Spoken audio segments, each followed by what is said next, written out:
the story of the Porter and the Three Ladies of Baghdad. Once upon a time there was a porter in Baghdad who was a bachelor and who would remain unmarried.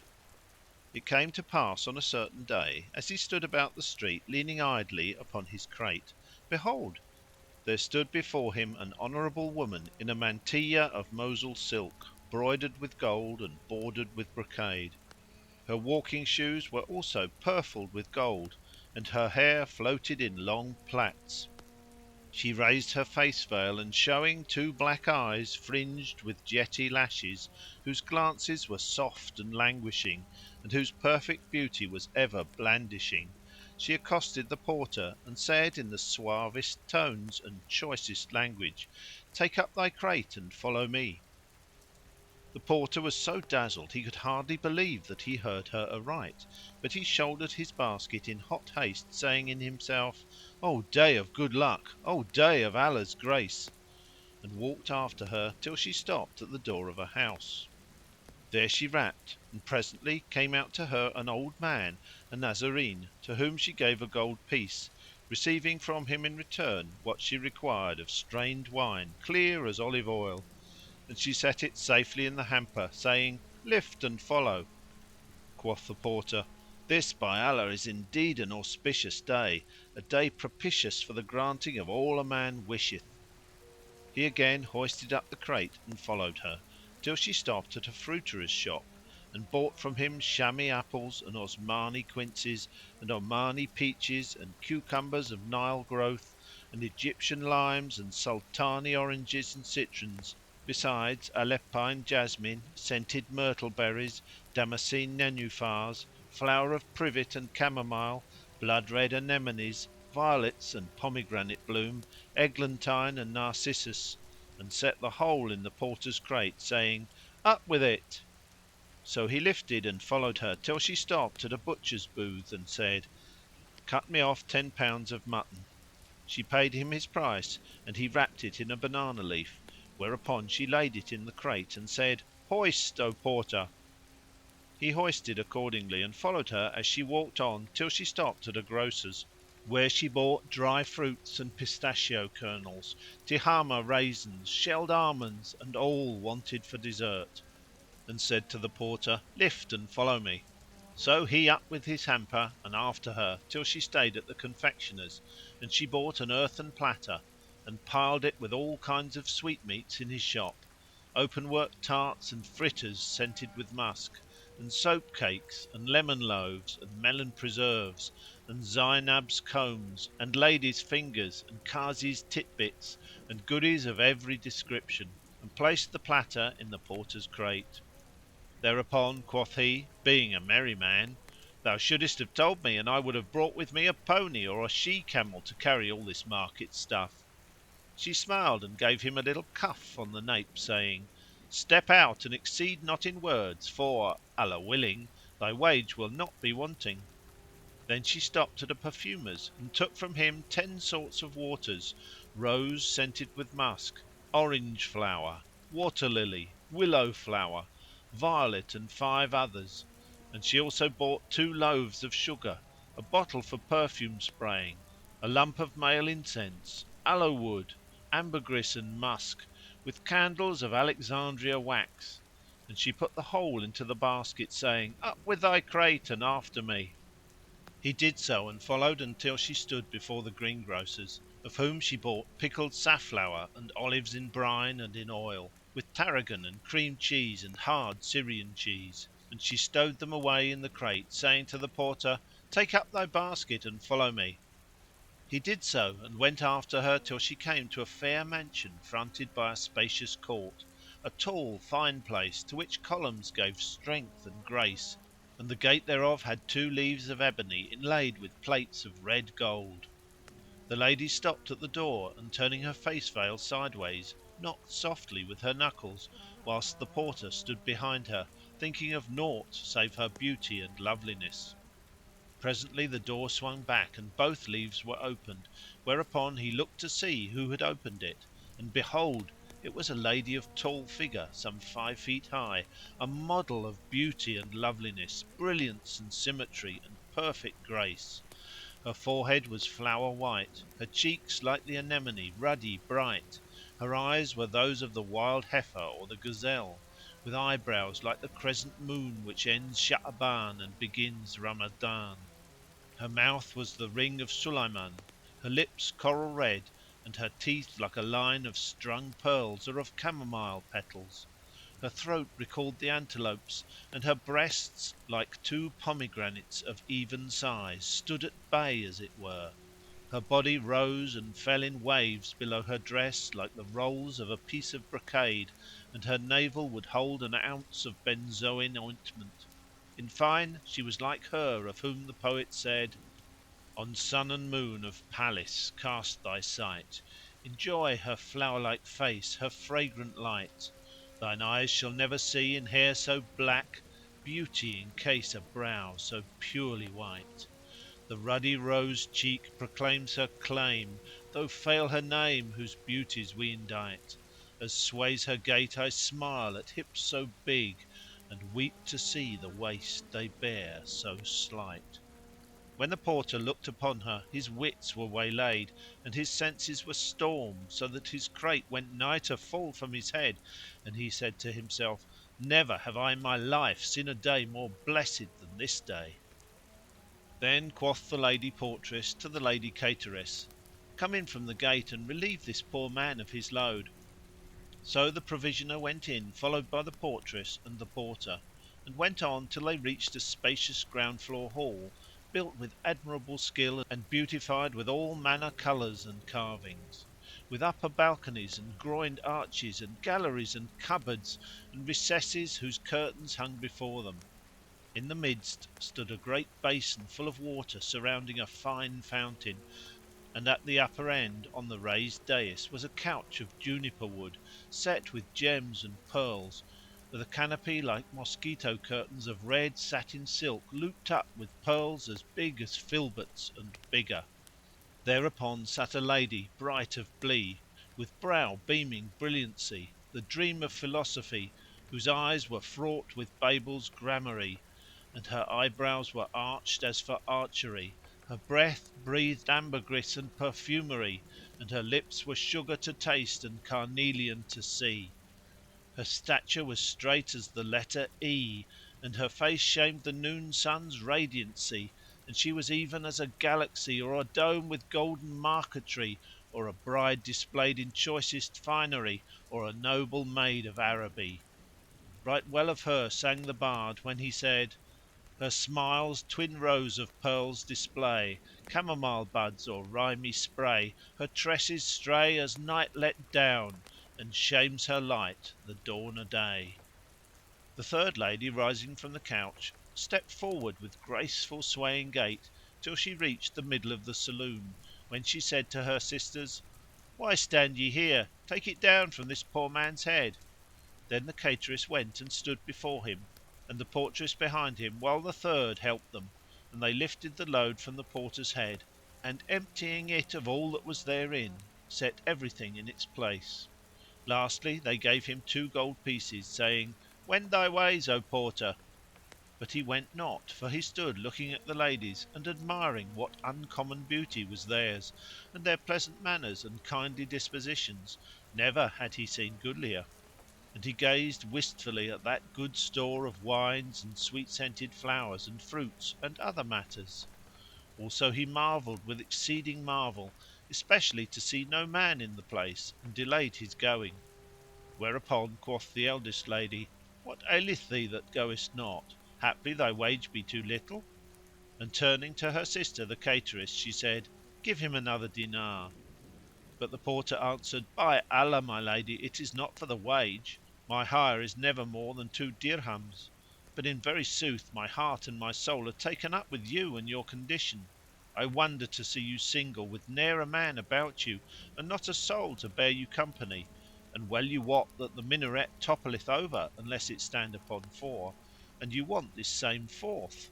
And women's pleasure without man is short of measure, even as the poet said, cease not, we want for joy 4 things all told, the harp and lute, the flute and flageolet, and be they companied with scents fourfold, rose, myrtle, anemone and violet." Nor please all eight, and four thou wouldst withhold, good wine and youth and gold and pretty pet. You be there and want a fourth, who shall be a person of good sense and prudence, smart witted, and one apt to keep careful counsel. His words pleased and amused them much, and they laughed at him and said, and who is to assure us of that? We are maidens, and we fear to entrust our secret where it may not be kept, for we have read in a certain chronicle the lines of one Ibn as Sumam: hold fast thy secret and to none unfold, lost is a secret when that secret's told, and fail thy breast thy secret to conceal, how canst thou hope another's breast shall hold? And Abu Nawas said well on the same subject: who trusteth secret to another's hand, upon his brow deserveth burn of brand. When the Porter heard their words he rejoined, by your lives, I am a man of sense and a discreet, who hath read books and perused chronicles. I reveal the fair and conceal the foul, and I act as the poet adviseth. None but the good a secret keep, and good men keep it unrevealed. It is to me a well shut house, with keyless locks and door ensealed. When the maidens heard his verse and its poetical application addressed to them, they said, thou knowest that we have laid out all our monies on this place. Now say, hast thou aught to offer us in return for entertainment? For surely we will not suffer thee to sit in our company, and be our cup companion, and gaze upon our faces so fair and so rare, without paying a round sum. Wottest thou not the saying, sans hope of gain, love's not worth a grain? Whereto the lady portress added, if thou bring anything, thou art a something; if nothing, be off with thee, thou art a nothing. But the procuratrix interposed, saying, nay, O my sisters, leave teasing him, for by Allah he hath not failed us this day, and had he been other he never had kept patience with me: so whatever be his shot and scot, I will take it upon myself. The Porter, overjoyed, kissed the ground before her and thanked her, saying, by Allah, these monies are the first fruits this day hath given me. Hearing this they said, sit thee down and welcome to thee. And the eldest lady added, by Allah, we may not suffer thee to join us save on one condition, and this it is, that no questions be asked as to what concerneth thee not, and frowardness shall be soundly flogged. Answered the Porter, I agree to this, my lady, on my head and my eyes be it. Look ye, I am dumb, I have no tongue. Then arose the provisioneress and, tightening her girdle, set the table by the fountain, and put the flowers and sweet herbs in their jars, and strained the wine, and ranged the flasks in row, and made ready every requisite. Then sat she down, she and her sisters, placing amidst them the Porter, who kept deeming himself in a dream, and she took up the wine flagon, and poured out the first cup and drank it off, and likewise a second and a third. After this she filled a fourth cup, which she handed to one of her sisters, and lastly she crowned a goblet and passed it to the Porter, saying, drink the dear draught, drink free and fain, what healeth every grief and pain. He took the cup in his hand and, louting low, returned his best thanks and improvised, drain not the bowl save with a trusty friend, a man of worth who's good and old, for wine like wind sucks sweetness from the sweet, and stinks when over stench it haply blow. Adding, drain not the bowl save from dear hand like thine, the cup recall thy gifts, thou gifts of wine. After repeating this couplet he kissed their hands and drank and was drunk, and sat swaying from side to side, and pursued, all drinks wherein is blood the law unclean doth hold, save one, the blood shed of the vine. Fill, fill, take all my wealth bequeathed or won, thou fawn, a willing ransom for those eyne. Then the cateress crowned a cup and gave it to the portress, who took it from her hand and thanked her and drank. Thereupon she poured again and passed to the eldest lady who sat on the couch, and filled yet another and handed it to the Porter. He kissed the ground before them, and after drinking and thanking them he again began to recite, here, here, by Allah, here! Cups of the sweet, the dear! fill me a brimming bowl, the fount of life I spear. Then the porter stood up before the mistress of the house and said, O lady, I am thy slave, thy Mameluke, thy white thrall, thy very bondsman. And he began reciting, a slave of slaves there standeth at thy door, lauding thy generous boons and gifts galore. Beauty, may he come in awhile to joy thy charms, for love and I part nevermore. She said to him, drink, and health and happiness attend thy drink. So he took the cup and kissed her hand and recited these lines in sing song. I gave her brave old wine that like her cheeks blushed red or flame from furnace flaring up. She bussed the brim and said with many a smile, how durst thou deal folk's cheek for folk to sup? Drink, said I, these are tears of mine whose tinct is heart blood sighs have boiled in the cup. She answered him in the following couplet: and tears of blood for me, friend, thou hast shed, suffer me sup them by thy head and eyes. Then the lady took the cup and drank it off to her sister's health, and they ceased not drinking, the porter being in the midst of them, and dancing and laughing and reciting verses and singing ballads and ritornellos. All this time the porter was carrying on with them, kissing, toying, biting, handling, groping, fingering, whilst one thrust a dainty morsel in his mouth and another slapped him, and this cuffed his cheeks and that threw sweet flowers at him, and he was in the very paradise of pleasure, as though he were sitting in the seventh sphere among the Houris of heaven.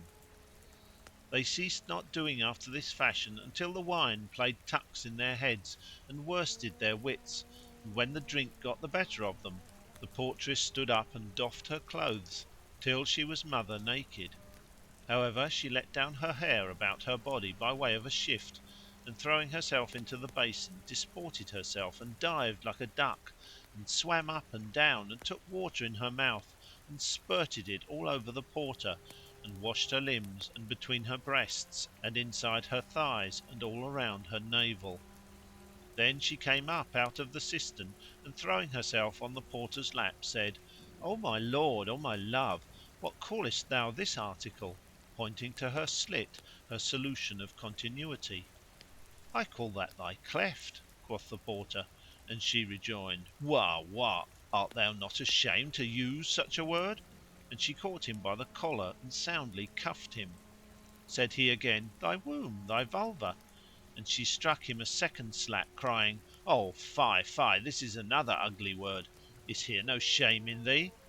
Quoth he, Thy coynte, and she cried, O thou art wholly destitute of modesty, and thumped and bashed him. Then cried the porter, Thy clitoris, whereat the eldest lady came down upon him with a yet sorer beating, and said, No, and he said, Tis so.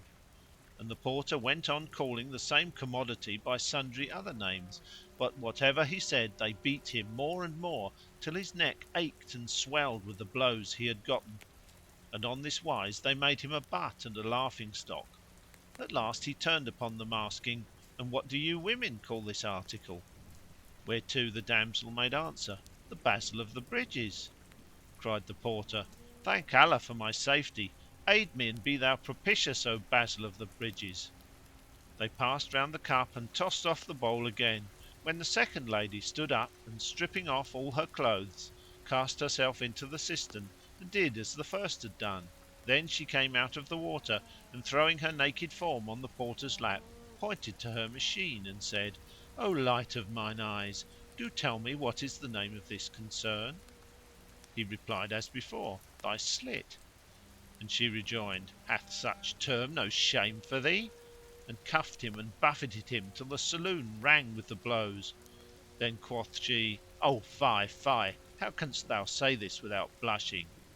He suggested, The basil of the bridges, but she would not have it, and said, No, no, and struck him and slapped him on the back of the neck.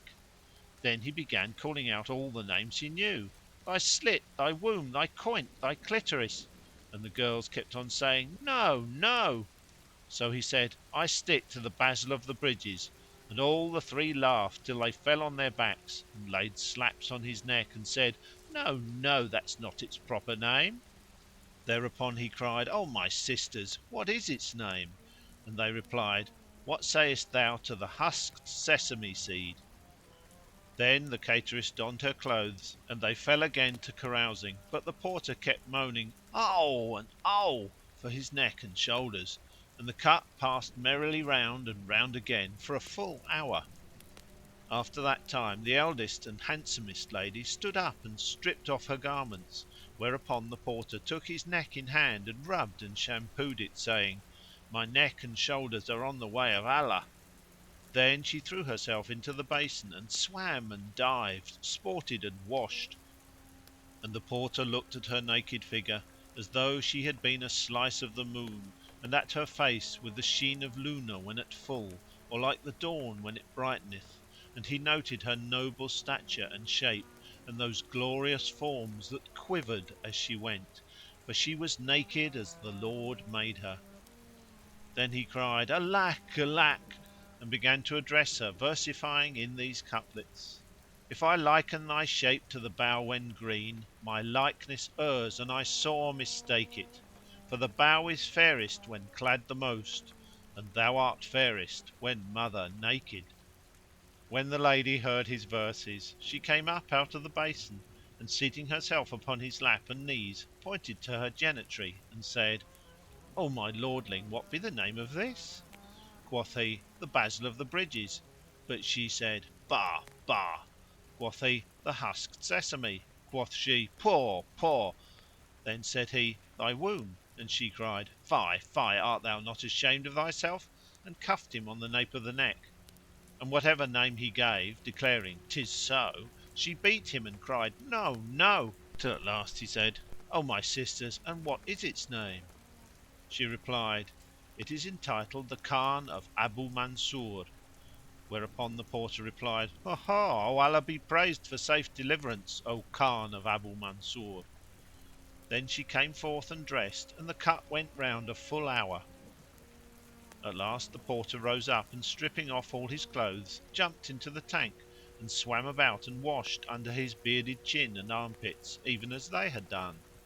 Then he came out and threw himself into the first lady's lap, and rested his arms upon the lap of the portress, and reposed his legs in the lap of the cateress, and pointed to his prickle and said, O my mistresses, what is the name of this article?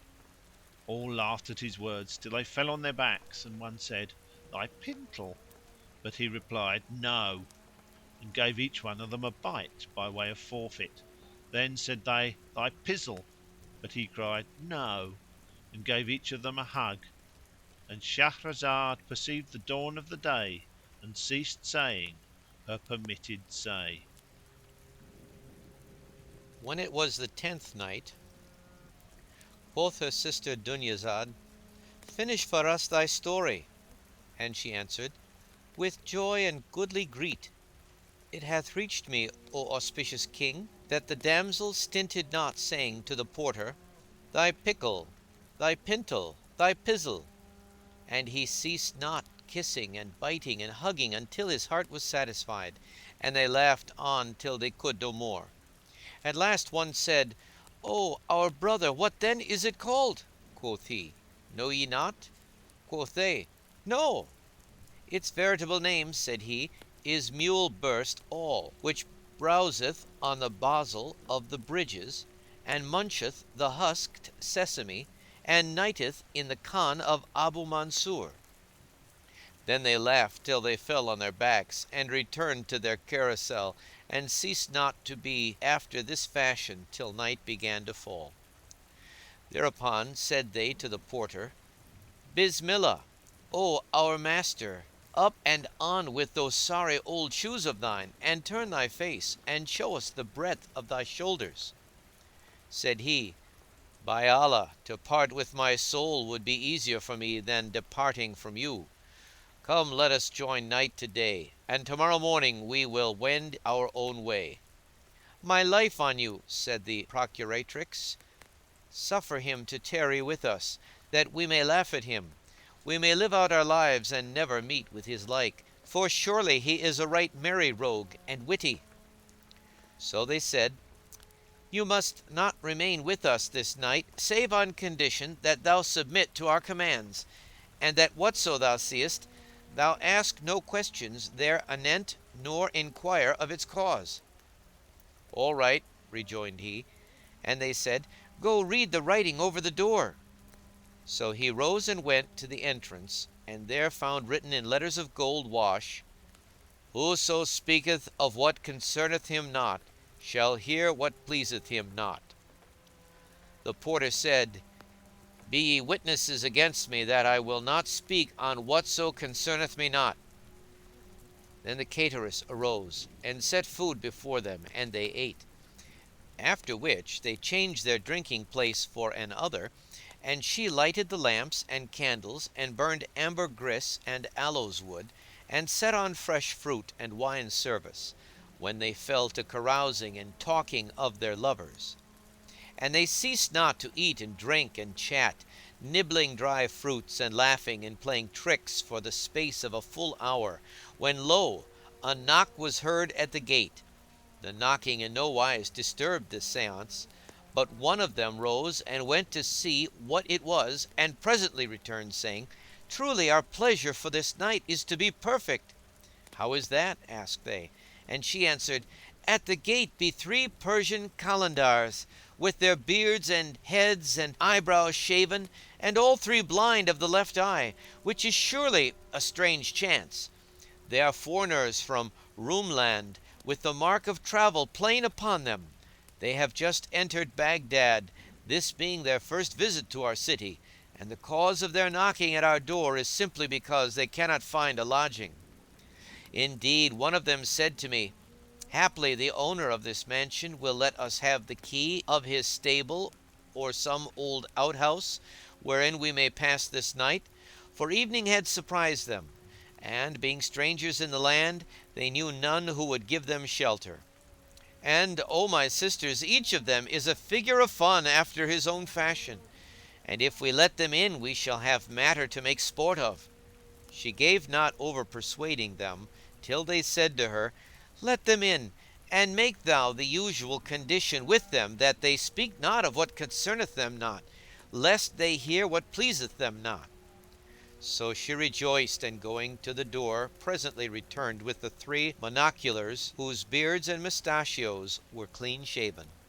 They salamed and stood afar off by way of respect, but the 3 ladies rose up to them and welcomed them, and wished them joy of their safe arrival, and made them sit down. The Kalandars looked at the room, and saw that it was a pleasant place, clean swept and garnished with cowers, and the lamps were burning, and the smoke of perfumes was spiring in air, and beside the dessert and fruits and wine there were 3 fair girls who might be maidens. So they exclaimed with one voice, By Allah, 'tis good! Then they turned to the porter, and saw that he was a merry-faced wight, albeit he was by no means sober, and was sore after his saplings. So they thought he was one of themselves, and said, A mendicant like us, whether Arab or foreigner. But when the porter heard these words, he rose up, and fixing his eyes fiercely upon them, said, Sit ye here without exceeding in talk. Have you not read what is writ over the door? Surely it befitteth not fellows who come to us like paupers, to wag your tongues at us. We crave thy pardon, O Fakir, rejoined they, and our heads are between thy hands. The ladies laughed consumedly at the squabble, and making peace between the Kalandars and the porter, seated the new guests before meat, and they ate. Then they sat together, and the portress served them with drink. And as the cup went round merrily, quoth the porter to the askers, And you, O brothers mine, have ye no story or rare adventure to amuse us withal? Now the warmth of wine having mounted to their heads, they called for musical instruments, and the portress brought them a tambourine of Mosul, and a lute of Iraq, and a Persian harp, and each mendicant took one and tuned it, this the tambourine, and those the lute and the harp, and struck up a merry tune, while the ladies sang so lustily that there was a great noise. And whilst they were carrying on, behold, someone knocked at the gate, and the portress went to see what was the matter there. Now the cause of that knocking, O King, quoth Shahrazad, was this: the Caliph Harun al-Rashid had gone forth from the palace, as was his wont now and then, to solace himself in the city that night, and to see and hear what new thing was stirring. He was in merchant's gear, and he was attended by Ja'afar his Wazir, and by Masrur his sworder of vengeance. As they walked about the city, their way led them towards the house of the three ladies, where they heard the loud noise of musical instruments, and singing and merriment. So quoth the Caliph to Ja'afar, I long to enter this house and hear those songs and see who sing them. Quoth Ja'afar, O Prince of the Faithful, these folk are surely drunken with wine, and I fear some mischief betide us if we get amongst them. There is no help but that I go in there, replied the Caliph, and I desire thee to contrive some pretext for our appearing among them. Ja'afar replied, I hear and I obey, and knocked at the door, whereupon the portress came out and opened. Then Ja'afar came forward, and kissing the ground before her, said, O my lady, we be merchants from Tiberias town. We arrived at Baghdad 10 days ago, and alighting at the merchant's caravanserai, we sold all our merchandise. Now a certain trader invited us to an entertainment this night, so we went to his house, and he set food before us, and we ate. Then we sat at wine and wassail with him for an hour or so, when he gave us leave to depart, and we went out from him in the shadow of the night, and, being strangers, we could not find our way back to our Khan. So haply of your kindness and courtesy you will suffer us to tarry with you this night, and heaven will reward you.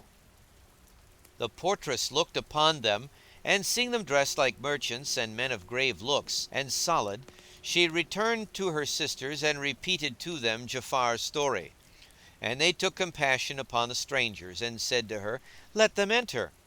She opened the door to them, and when they said to her, Have we thy leave to come in? Come in, quoth she. And the Caliph entered, followed by Ja'afar and Masrur. And when the girls saw them, they stood up to them in respect, and made them sit down, and looked to their wants, saying, Welcome and welcome, and good cheer to the guests, but with one condition. What is that? asked they. And one of the ladies answered, Speak not of what concerneth you not, lest ye hear what pleaseth you not. Even so, said they, and sat down to their wine and drank deep. Presently the Caliph looked on the three Kalandars, and seeing them each and every blind of the left eye, wondered at the sight. Then he gazed upon the girls, and he was startled, and he marvelled with exceeding marvel at their beauty and loveliness. They continued to carouse and to converse, and said to the Caliph, Drink! But he replied, I am vowed to pilgrimage, and drew back from the wine. Thereupon the portress rose, and spreading before him a tablecloth worked with gold, set thereon a porcelain bowl, to which she poured willow flower water with a lump of snow and a spoonful of sugar candy. The Caliph thanked her and said in himself, By Allah, I will recompense her tomorrow for the kind deed she hath done. The others again addressed themselves to conversing and carousing, and when the wine gat the better of them, the eldest lady, who ruled the house, rose, and making obeisance to them, took the cateress by the hand and said, Rise, O my sister, and let us do what is our devoir. Both answered, Even so. Then the portress stood up and proceeded to remove the table service and the remnants of the banquet, and renewed the pastiles, and cleared the middle of the saloon. Then she made the Kalandars sit upon a sofa at the side of the estrade, and seated the Caliph and Ja'afar and Masrur on the other side of the saloon. After which she called a porter and said, How scanty is thy courtesy! Now thou art no stranger, nay, thou art one of the household. So he stood up, and tightening his waistcloth, asked, What would ye I do? And she answered, Stand in thy place. Then the procuratrix arose and set in the midst of the saloon a low chair, and opening a closet, cried to the porter, "Come help me." So he went to help her, and saw two black bitches with chains around their necks, and she said to him, "Take hold of them." And he took them and led them into the middle of the saloon. Then the lady of the house arose and tucked up her sleeves above her wrists, and seizing a scourge, said to the porter, "Bring forward one of the bitches." He brought her forward, dragging her by the chain, while the bitch wept, and shook her head at the lady, who, however, came down upon her with blows on the sconce. And the bitch howled, and the lady ceased not beating her till her forearm failed her. Then, casting the scourge from her hand, she pressed the bitch to her bosom, and wiping away her tears with her hands, kissed her head. Then she said to the porter, "Take her away, and bring the second." And when he brought her, she did with her as she had done with the first. Now the heart of the Caliph was touched at these cruel doings. His chest straitened, and he lost all patience in his desire to know why the two bitches were so beaten. He threw a wink at Ja'afar, wishing him to ask, but the minister, turning toward him, said by signs, "Be silent." Then quoth the portress to the mistress of the house, "O my lady, arise and go to thy place, that I in turn may do thy devoir." She answered, "Even so," and taking her seat upon the couch of juniper wood, pargetted with gold and silver, said to the portress and cateress, "Now do ye what ye have to do." Thereupon the portress sat upon a low seat by the couch side, but the procuratrix, entering a closet, brought out of it a bag of satin with green fringes and two tassels of gold. She stood up before the lady of the house, and shaking the bag, drew out of it a lute, which she tuned by tightening its pegs, and when it was in perfect order, she began to sing these quatrains. Ye are the wish, the aim of me, and when, O love, thy sight I see, the heavenly mansion openeth, but hell I see when lost thy sight. From thee comes madness, nor the less comes highest joy, comes ecstasy. Nor in my love for thee I fear, or shame and blame, or hate and spite. When love was thrown within my heart, I rent the veil of modesty, and stints not love to rend that veil, garing disgrace on grace to alight. And the robe of sickness then I donned, but rent to rags was secrecy. Therefore my love and longing heart proclaim your high supremest might. The teardrop railing down my cheek telleth my tale of ignominy, and all the hid was seen by all, and all my riddle read aright. Heal then my malady, for thou art malady and remedy. But she whose cure is in thy hand shall ne'er be free of bane and blight. Burn me those eyne that radiance rain, slay me the swords of fantasy. How many hath the sword of love laid low their high degree despite? Yet will I never cease to pine, nor to oblivion will I flee.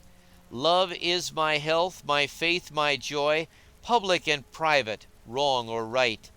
O happy eyes that sight thy charms, that gaze upon thee at their gree. Yea, of thy purest wish and will, the slave of love I'll aye be hight.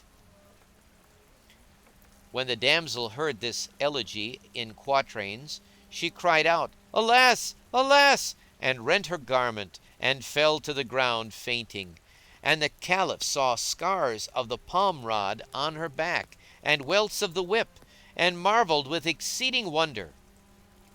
Then the portress arose and sprinkled water on her, and brought her a fresh and very fine dress, and put it on her. But when the company beheld these doings, their minds were troubled, for they had no inkling of the case, nor knew the story thereof. So the Caliph said to Ja'afar, "Didst thou not see the scars upon the damsel's body? I cannot keep silent, or be at rest till I learn the truth of her condition, and the story of this other maiden, and the secret of the two black bitches." But Ja'afar answered, "O our lord, they made it a condition with us that we speak not of what concerneth us not, lest we come to hear what pleaseth us not." Then said the portress, "By Allah, O my sister, come to me and complete this service for me." Replied the procuratrix, "With joy and goodly gree." So she took the lute and leaned it against her breasts and swept the strings with her finger tips and began singing, "Give back mine eyes their sleep long ravished, and say me whither be my reason fled. I learnt that lending to thy love a place, sleep to mine eyelids mortal foe was made. They said, We held thee righteous who waylaid thy soul. Go ask his glorious eyes, I said.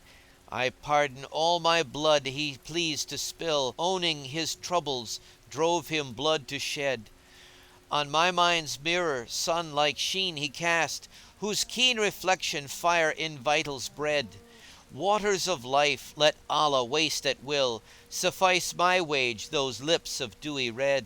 And thou address my love thou'lt find a cause for plaint and tears or ruth or lust ahead. In water pure his form shall greet your eyne, when fails the bowl, nor need ye drink of wine.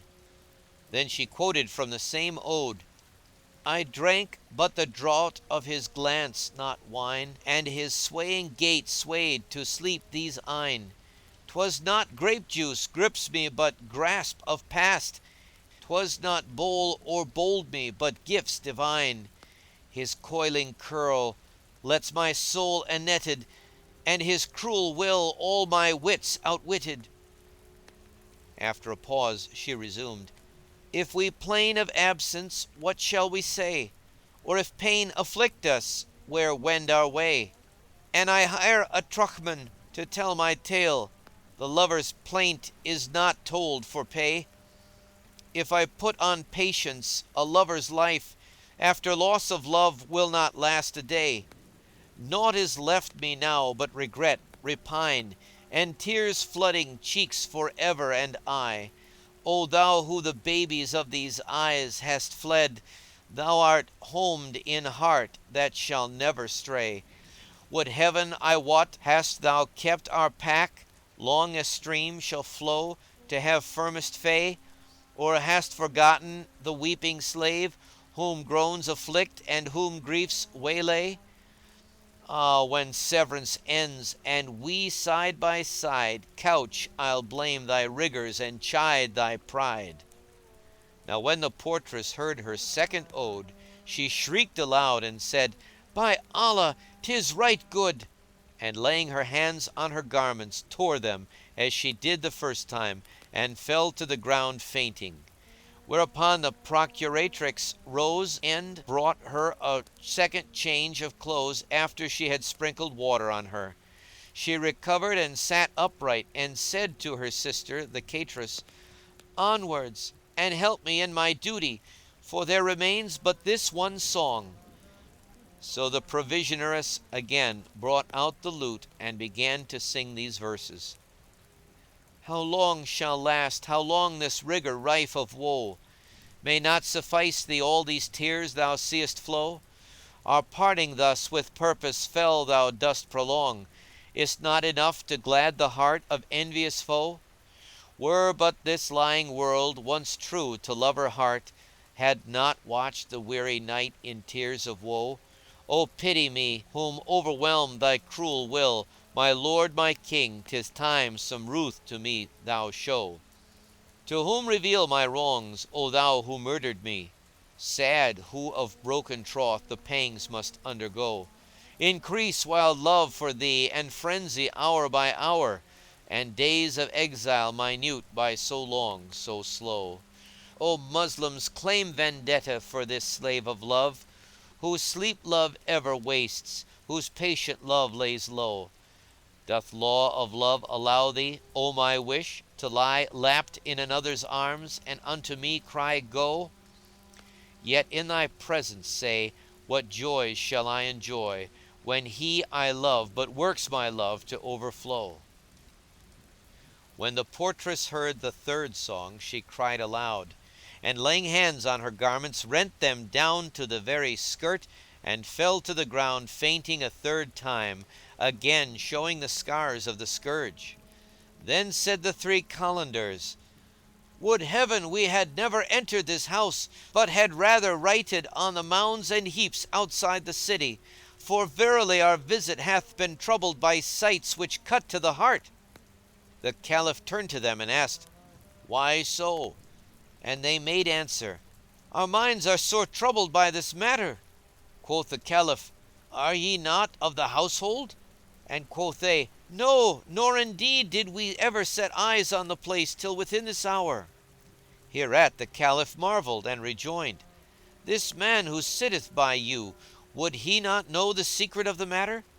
And so saying he winked and made signs at the porter. So they questioned the man, but he replied, "By the All Might of Allah, in love all are alike. I am the growth of Baghdad, yet never in my born days did I darken these doors till to-day, and my companying with them was a curious matter." "By Allah," they rejoined, "we took thee for one of them, and now we see thou art one like ourselves." Then said the Caliph, "We be 7 men, and they only 3 women, without even a fourth to help them. So let us question them of their case, and if they answer us not, fain we will be answered by force." All of them agreed to this except Ja'afar, who said, "This is not my recking, let them be, for we are their guests, and as ye know, they made a compact and condition with us, which we accepted and promised to keep. Wherefore it is better that we be silent concerning this matter, and as but little of the night remaineth, let each and every of us gang his own gait." Then he winked at the Caliph and whispered to him, "There is but 1 hour of darkness left, and I can bring them before thee tomorrow, when thou canst freely question them all concerning their story." But the Caliph raised his head haughtily and cried out at him in wrath, saying, "I have no patience left for my longings to hear of them. Let the Kalandars question them forthright." Quoth Ja'afar, "This is not my rede." Then words ran high and talk answered talk, and they disputed as to who should first put the question. But at last all fixed upon the porter. And as the jingle increased, the house mistress could not but notice it, and asked them, "O ye folk, on what matter are ye talking so loudly?" Then the porter stood up respectfully before her and said, "O my lady, this company earnestly desire that thou acquaint them with the story of the 2 bitches, and what maketh thee punish them so cruelly. And then thou fallest to weeping over them and kissing them. And lastly they want to hear the tale of thy sister, and why she hath been bastinadoed with palm pricks like a man. These are the questions they charge me to put, and peace be with thee." Thereupon quoth she who was the lady of the house to the guests, "Is this true that he saith on your part?" And all replied, "Yes," save Ja'afar, who kept silence. When she heard these words she cried, "By Allah, ye have wronged us, O our guests, with grievous wronging. For when you came before us we made compact and condition with you, that whoso should speak of what concerneth him not should hear what pleaseth him not. Sufficeth ye not that we took you into our house and fed you with our best food? But the fault is not so much yours as hers who let you in." Then she tucked up her sleeves from her wrists and struck the floor thrice with her hand, saying, "Come ye quickly!" And lo, a closet door opened, and out of it came 7 negro slaves with drawn swords in hand, to whom she said, "Pinion me those praters' elbows and bind them each to each." They did her bidding and asked her, "O veiled and virtuous, is it thy high command that we strike off their heads?" But she answered, "Leave them awhile that I question them of their condition before their necks feel the sword." "By Allah, O my lady," cried the porter, "slay me not for others' sin. All these men offended and deserve the penalty of crime save myself. Now by Allah, our night had been charming had we escaped the mortification of those monocular Kalandars whose entrance into a populous city would convert it into a howling wilderness. Then he repeated these verses: How fair is Ruth the strong man deigns not smother, and fairest fair when shown to weakest brother. By love's own holy tie between us twain, let one not suffer for the sin of other. When the porter ended his verse, the lady laughed, and Shahrazad perceived the dawn of day and ceased to say her permitted say. When it was the 11th Night, she said, It hath reached me, O auspicious King, that the lady, after laughing at the porter, despite her wrath, came up to the party and spake thus: Tell me who ye be, for ye have but an hour of life. And were ye not men of rank and perhaps notables of your tribes, you had not been so froward, and I had hastened your doom. Then said the Caliph, Woe to thee, O Ja'afar! Tell her who we are, lest we be slain by mistake, and speak her fair before some horror befall us. 'Tis part of thy deserts, replied he, whereupon the Caliph cried out at him, saying, There is a time for witty words, and there is a time for serious work. Then the lady accosted the three Kalandars and asked them, Are ye brothers? And they answered, No, by Allah, we be naught but fakirs and foreigners. Then quoth she to one among them, Wast thou born blind of one eye? And quoth he, No, by Allah, 'twas a marvellous matter and a wondrous mischance which caused my eye to be torn out, and mine is a tale which, if it were written upon the eye corners with needle gravers, were a warner to whoso would be warned. She questioned the second and third Kalandar, but all replied like the first, By Allah, O our mistress, each one of us cometh from a different country, and we are all three the sons of kings, sovereign princes ruling over suzerains and capital cities. Thereupon she turned towards them and said, Let each and every one of you tell me his tale in due order, and explain the cause of his coming to our place. And if his story please us, let him stroke his head and wend his way. The first to come forward was Hamal, the porter, who said, O my lady, I am a man and a porter. This dame, the cateress, hired me to carry a load, and took me first to the shop of a vintner, then to the booth of a butcher, thence to the stall of a fruiterer, thence to a grocer who also sold dry fruits, thence to a confectioner and a perfumer cum druggist, and from him to this place where there happened to me with you what happened. Such is my story, and peace be on us all. At this the lady laughed and said, Rub thy head and wend thy ways. But he cried, By Allah, I will not stump it till I hear the stories of my companions. Then came forward one of the monoculars and began to tell her. The first Kalandar's tale.